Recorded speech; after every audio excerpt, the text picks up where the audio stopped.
Baik, bismillahirrahmanirrahim. Assalamualaikum warahmatullahi wabarakatuh. Anak-anak, untuk hari ini, materi kita masuk di materi yang pertama, yaitu pengenalan dan perawatan mikroskop.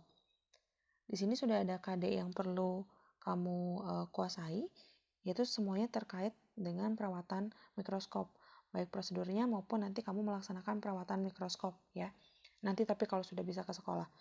Nah, tapi sebelum kita masuk di materi perawatan mikroskopnya, kita kenalan dulu sama mikroskopnya. Hasil kuesioner minggu lalu itu 50% di antara kamu, ya 56 tepatnya, itu sudah mengenal mikroskop, hanya memang belum bisa menggunakan mikroskop. Nah, mikroskop itu sebetulnya apa sih? Mikroskop itu terdiri dari kata mikros yang artinya kecil dan skopein yang artinya melihat. Jadi, mikroskop ini merupakan alat yang digunakan untuk melihat benda kecil yang tidak bisa dilihat oleh mata.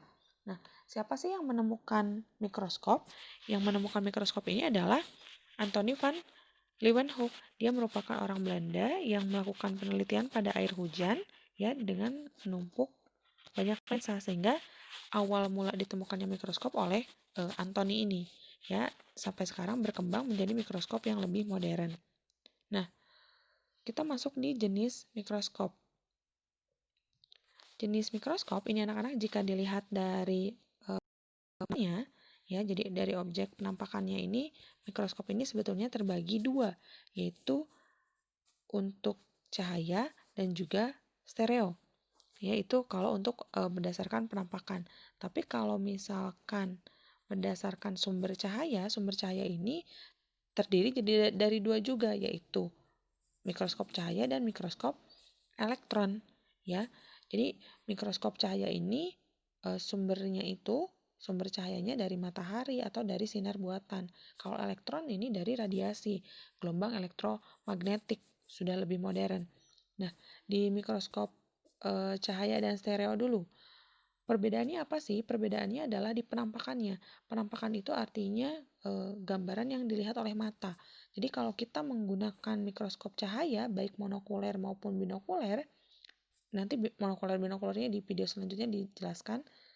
Itu yang membedakan adalah kalau mikroskop cahaya ini dua dimensi, ya, jadi dua dimensi gambarnya.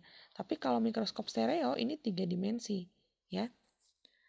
Itu kalau untuk penampakan. Nah, kalau berdasarkan sumber cahaya, ya tadi mikroskop cahaya ya sumbernya dari cahaya matahari atau sinar buatan, baik lampu, senter dan lainnya. Tapi kalau mikroskop elektron ya dari radiasi atau gelombang elektromagnetik, sehingga didapatkan gambar yang lebih jelas, ya. Itu untuk jenis-jenis mikroskop. Nah, anak-anak, mikroskop ini fungsinya kan tadi untuk melihat benda yang kecil sehingga bisa terlihat oleh mata. Nah, berarti mikroskop ini lensa-lensanya ini memperbesar gambar, ya, yang tadinya renik kecil sekali nggak bisa dilihat mata jadi bisa dilihat. Nah, maka di sini ada cara untuk perhitungan pembesaran total.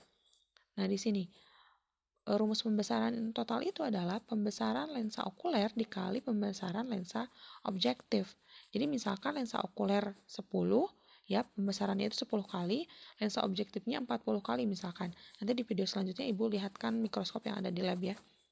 Nah, berarti kalau misalkan kita hitung pembesarannya itu 10 kali 40, 400 kali diperbesar. Jadi yang dilihat oleh mata adalah gambaran 400 kali yang sudah diperbesar. Itu untuk mikroskop. Nah, ini yang kita punya di lab, ya. Ini monokuler, ini binokuler.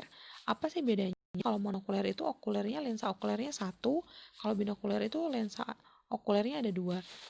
Nanti diperlihatkan di video selanjutnya, ya. Nah, ini untuk mikroskop stereo, ya. Ini mikroskop stereo juga sama, ya. Okulernya ada 2. Hanya sekali lagi di mikroskop stereo ini penampakan yang terlihat oleh mata itu 3 dimensi. Nah, ini adalah yang mikroskop elektron. Nah, ini sudah lebih modern.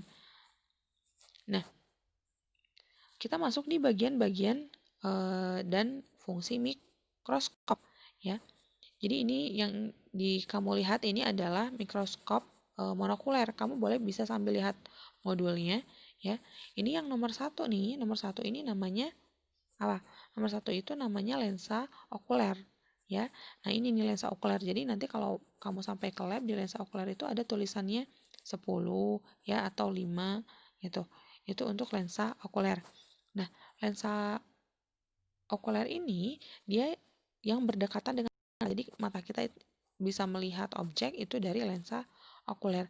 Lensa okuler ini fungsinya untuk memperbesar bayangan yang sudah dihasilkan oleh lensa objektif. Nah, ini yang panjang ini nomor 2 ini namanya tabung. Tabung itu adalah tempat untuk melekatnya lensa okuler. Ya, jadi lensa okuler melekatnya di tabung. Kemudian di bawah tabung ini ada revolver nih nomor 6. Revolver ini tempat melekatnya lensa objektif. Nah, lensa objektif yang mana ini nih? Yang nomor 7. Ya, dia adalah lensa yang bertugas untuk membentuk bayangan pertama, ya. Kemudian, nah ini nomor 3 nih. Nomor 3 ini merupakan makrometer, ya, makrometer atau pengarah kasar, ya. Pengarah kasar, pengatur kasar. Nah, itu makrometer. Fungsinya untuk apa sih? Untuk menggerakkan tabung ke atas dan ke bawah secara cepat. Nah, nomor 4 ini ada mikrometer atau pengatur halus. Pengatur halus ini fungsinya menggerakkan, menjauhkan ataupun mendekatkan lensa objektif terhadap preparat. Preparatnya ini nih disimpan di meja. Ini namanya meja benda. Meja benda atau nomor 9 nih, meja benda itu fungsinya untuk menyimpan sampel, ya. Nah, di sini juga ada penjepitnya nih. Ada penjepitnya. Nah, sebentar ya. Nah, ini nih. Nah, ini nih penjepitnya ya. Itu penjepit. Nah, dia fungsinya penjepitnya ini untuk menjepit atau menguatkan bagian apa? Penjepit preparat, ya. Jadi gelas objek yang di atasnya sudah ada preparat itu dijepit oleh klip atau pegangan sedia atau kita sebut juga penjepit. Nah, ini nomor 12 nih. Ini namanya sendi inklinasi. Nah, sendi inklinasi ini ya, fungsinya buat apa sih sendi inklinasi? Untuk menggerakkan. Nah, kondensor ini fungsinya untuk apa? Untuk mengumpulkan sinar. Ya, nah sinar ini yang nantinya akan membantu proses penglihatan pada lensa. Kemudian nomor 11 ini ada diafragma, ya. Nomor 11 ini ada diafragma. Oh, sebentar. Ya, nomor 11 ini ada diafragma. Diafragma ini fungsinya untuk mengatur banyaknya sinar yang masuk, ya. Jadi sinar yang masuk dari pantulan nomor 13 yaitu cermin itu diterima oleh diafragma, dan nomor 14 ini namanya adalah kaki sebagai penyangga. Itu untuk bagian-bagian mikroskop. Kita lanjutkan di video selanjutnya. Terima kasih.